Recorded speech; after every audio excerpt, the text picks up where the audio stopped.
පොඩි ප්‍රශ්නයක් අහන්න කියලා හිටියා. කලාකරුවෙක් එක්ක ජීවිත කාලයක් ගෙවනවා කියන්නේ මොන වගේ අත්දැකීමක්ද? නිහතමානී කලාකාරයෙක්, ඉවසිලිවන්ත කෙනෙක්, බොහොම සුන්දර අත්දැකීමක් මේ ජීවිතේ. අපිට බොහොම සුන්දර කාලයක් තිබුණා. කමක් නැද්ද මන්ද කිව්වට.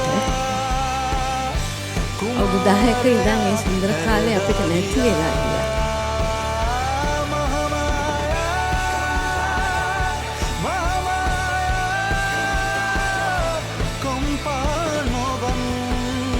ඒක ආපහු අපිට එකතු කරලා දුන්නේ අපේ චරිත.